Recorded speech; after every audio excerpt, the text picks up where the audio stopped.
All right, so week 3 of the preseason, well, final week of preseason has concluded. So offensively, Kellen Mond is better than Jake Browning, and they need to stop trying to make Jake Browning a thing.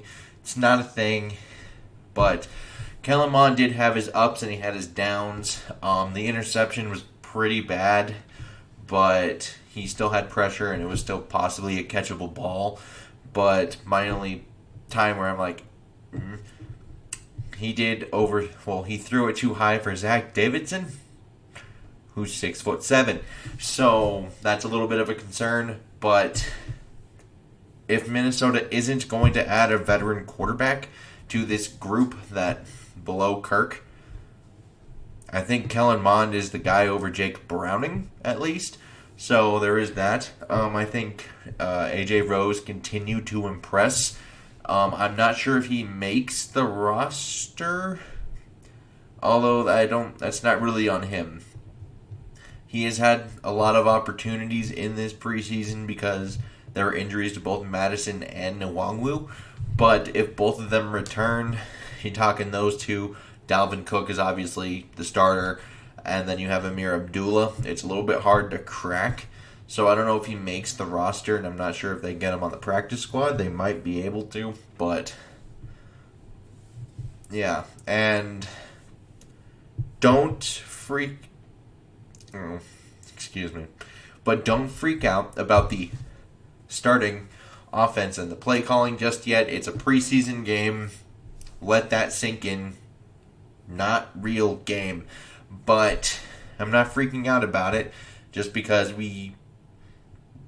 it's, the starting offense, we haven't really seen it. Thielen was out there for like one series where he was thrown to once and got a thigh bruise. So he didn't really play. Jefferson didn't play. Cook didn't play. D.D. Westbrook is on this roster, and based on what I've seen from the receivers, he's going to be at least third or fourth on the receiver depth chart, so he's going to see some snaps this year. And so, like last night, they went into that game with essentially Chad Beebe as their number one. That's not going to be happening. So, don't freak out about it yet. I know early signs on the play calling are not promising, but I'm willing to hold that riot until, a couple weeks into the season when we can see, like, okay, is this just preseason? You're just trying to keep it under wraps because maybe you have some new wrinkles to this. Because we did see some new things, like there have been some orbit motions and jet sweep motions that they've used more in this preseason than they have, like, all of last year, it feels like. So maybe that becomes a main staple. We'll see. But I'm willing to hold that riot for now. Defensively, I kind of think Wanham has won this job on the opposite side of Hunter, but that's just me. I don't think Weatherly has given me too much to pause about that, where it's like, oh yeah, no, Weatherly's just so much better. It's like, no, it's about the same, which typically in that instance I would prefer them to go to the younger player just to get him more experience and see, like, okay, can he improve much more, through actual playing experience, kind of speed up the process. And so I'm kind of hoping they give it to Wanham. I thought Willikis did some nice things again. Willikis has been kind of a nice surprise. Tackling, that was an issue throughout the game, specifically that screen pass, but that was an issue throughout the game. And once again, don't panic about the starting defense yet. I know last night wasn't the best. However, they did hold out guys like Harrison Smith, Hunter, Barr, Kendricks. It's like you're missing a lot here. Patrick Peterson as well didn't play. So you're missing quite a bit of your starting core there.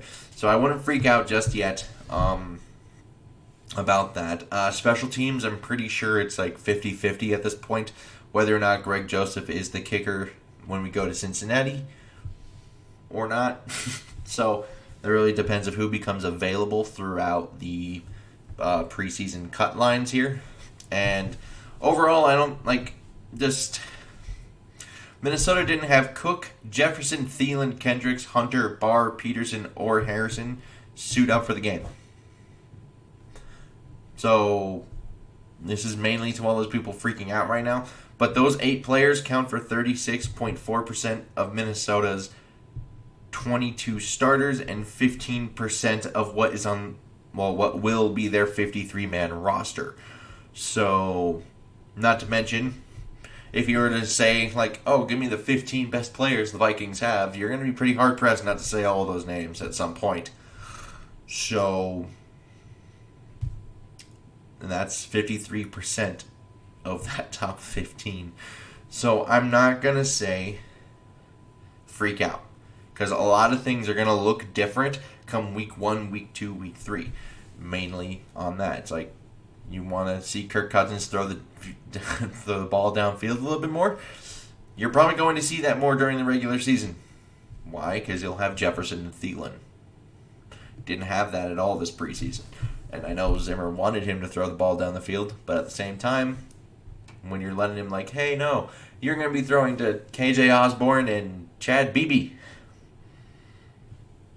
What do you think is going to happen? But things will look different. I'm not willing to freak out yet. I'm not pushing that panic button just yet. I need to see it when games count in order to push that panic button. Like to know your guys' comments down below. Like and subscribe. Super helpful. And until next time, I bid y'all adieu.